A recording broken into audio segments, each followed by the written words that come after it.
How to calculate formal charge. हम लोग formal charge कैसे निकालेंगे। फॉर्मल चार्ज का जरूरत पड़ता है जब ऑर्गेनिक केमिस्ट्री में रिजोनेटिंग स्ट्रक्चर लिखते हैं। ठीक है, तो रिजोनेटिंग स्ट्रक्चर लिखने के लिए फॉर्मल चार्ज सबसे आसान मेथड से हम लोग कैसे निकाल सकते हैं। ठीक है, फॉर्मल चार्ज निकालने का जो सबसे आसान मेथड होता है इसको हम लोग FC बोलेंगे। ठीक है, इसके लिए कोई फॉर्मूला रखने का कोई जरूरत नहीं है। हम लोग क्या लिखेंगे, वैलेंस इलेक्ट्रॉन, भी का मीन्स हो गया valence electron, valence electron minus its own electron. इसका अपना इलेक्ट्रॉन कितना है, valence electron minus its own electron. Own electron में कौन कौन होगा, तो ओन इलेक्ट्रॉन में दो प्रकार का इलेक्ट्रॉन होगा, एक बॉन्डेड इलेक्ट्रॉन्स होगा और दूसरा होगा लोन पेयर। ठीक है, वैलेंस जो इलेक्ट्रॉन जो होगा ये बराबर किसका होगा, group number. Valence electron is equal to GP number. GP number का मीन्स क्या हो गया, ग्रुप नंबर, ग्रुप नंबर के बराबर हो गया। देखो फॉर्मल चार्ज क्या क्या हो सकता है, तो may be positive, may be negative और मे बी जीरो। इसका मतलब जितना वैलेंस इलेक्ट्रॉन है उतना ही इसका अगर अपना इलेक्ट्रॉन हो गया इसका मतलब फॉर्मल चार्ज का वैल्यू जीरो हो जाएगा। ठीक है, अगर वैलेंस इलेक्ट्रॉन इससे ज्यादा ओन इलेक्ट्रॉन हो गया तब क्या होगा, फॉर्मल चार्ज का वैल्यू निगेटिव हो जाएगा।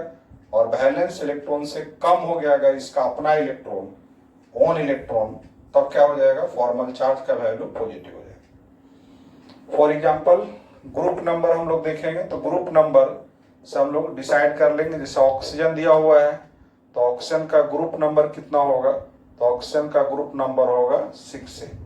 इसका मतलब इसका वैलेंस फैक्टर कितना हो जाएगा, वैलेंस इलेक्ट्रॉन कितना हो जाएगा, 7 हो जाएगा।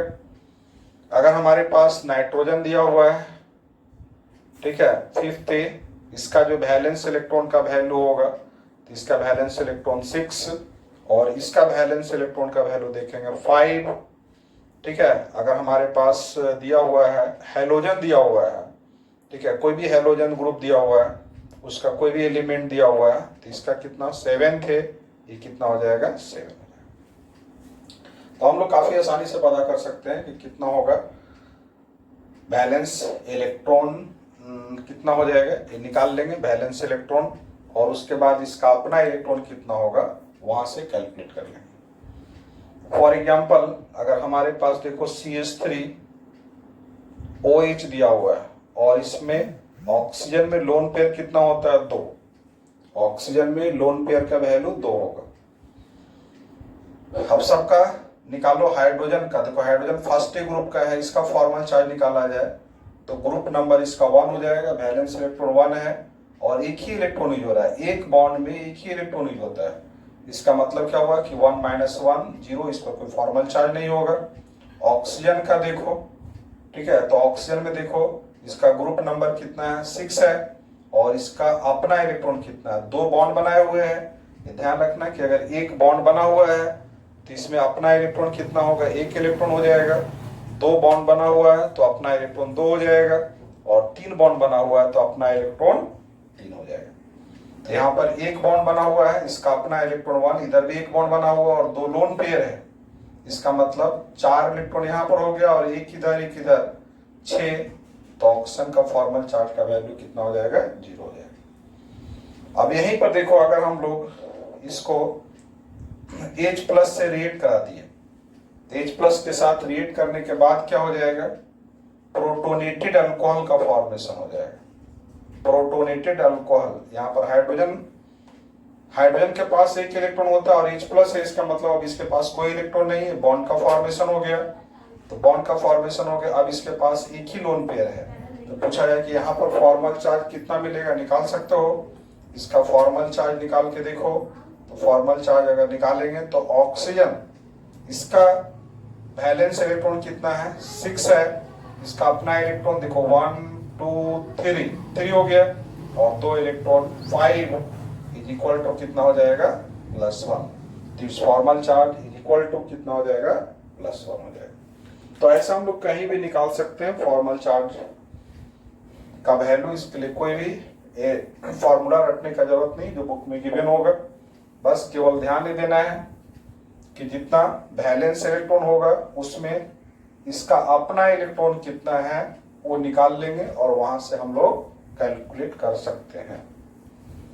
ठीक है, जैसे मान के चलो कि हमारे पास अमोनिया दिया हुआ है, इसका पिरामिडल स्ट्रक्चर होता है, इसका लोन पेयर है, एक लोन पेयर है, और इसका हम लोग को बैलेंस निकालना है कि फॉर्मल चार्ज कितना है। देखो नाइट्रोजन का निकाल रहे हैं फॉर्मल चार्ज, नाइट्रोजन का बैलेंस इलेक्ट्रॉन कितना हो गया 5, इसका अपना इलेक्ट्रॉन कितना है 1 2 3 और 2 इलेक्ट्रॉन यहाँ पर है 5, कोई फॉर्मल चार्ज नहीं है।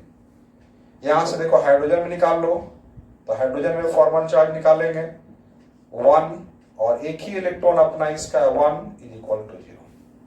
लेकिन अगर इस प्रकार का स्पेसिस दिया हुआ है, इस प्रकार का स्पेसिस दिया हुआ है और इसका फॉर्मल चार्ज निकालना है, एक्चुअली टेट्राहेड्रल स्ट्रक्चर होगा, टेट्राहेड्रल स्ट्रक्चर होगा। इसको इस फॉर्म में भी लिख सकते हो, ऐसे लिखेंगे यहां पर हम लोग, इस फॉर्म में लिखेंगे, यानी 2 बॉन्ड प्लेन में होगा, एक बॉन्ड प्लेन के अंदर और एक बॉन्ड प्लेन के ऊपर। खैर यहाँ पर हाइड्रोजन लिख लिया, इसका फॉर्मल चार्ज निकालना है। देखो नाइट्रोजन का एक लोन पेयर होता है, यूज हो चुका है, इसका फॉर्मल चार्ज निकालेंगे हम लोग। तो यहाँ पर ग्रुप नंबर देखो 5 है और ग्रुप नंबर 5 है, इसका अपना इलेक्ट्रॉन कितना है 1 2 3 4 = कितना हो जाएगा +1। इसका मतलब यहाँ पर नाइट्रोजन जो दिया हुआ है +1 के फॉर्म में है, तो इसको हम लोग क्या लिखते हैं NH4+ लिखते हैं। एक्चुअली प्लस यहाँ लिखते हैं लेकिन होता है नाइट्रोजन पर प्लस होता है। इसी फॉर्म में अगर हम लोग निकालें, यहां पर देखो NH2 यहां पर निकालना है। ठीक है, तो इस फॉर्म में देखो यहां पर लोन पेयर कितना है, लोन पेयर एक लोन पेयर होगा और 2 इलेक्ट्रॉन यहां पर दिया हुआ है। 2 इलेक्ट्रॉन कैसे आएगा, ध्यान दो, देखो हमारे पास NH3 दिया हुआ है और NH3 से अगर हम लोग H+ हटा दें तो हाइड्रोजन कोई इलेक्ट्रॉन लेकर नहीं गया है। तो हाइड्रोजन अगर कोई इलेक्ट्रॉन लेकर नहीं गया है, इसका मतलब एक इलेक्ट्रॉन जो नाइट्रोजन का था और एक इलेक्ट्रॉन जो हाइड्रोजन का है, दोनों इलेक्ट्रॉन यहाँ पर है। अब इसका फॉर्मल चार्ज हम लोग को निकालना है, तो इसका 8 से निकालेंगे फॉर्मल चार्ज का वैल्यू, वैलेंस इलेक्ट्रॉन 5, इसका अपना इलेक्ट्रॉन कितना हो गया 1 2 और यहाँ पर 4, तो ये 4। ठीक है, तो यहाँ पर सॉरी यहाँ पर 4 और इधर 2 6 हो जाएगा टोटल मिलाकर, और ये वैल्यू हो जाएगा -1। तो इसका फॉर्मल चार्ज का वैल्यू कितना हो जाएगा नाइट्रोजन का -1 हो जाएगा। यहाँ से हम लोग कैलकुलेट करें, तो काफी आसान मेथड से हम लोग फॉर्मल चार्ज निकाल सकते हैं।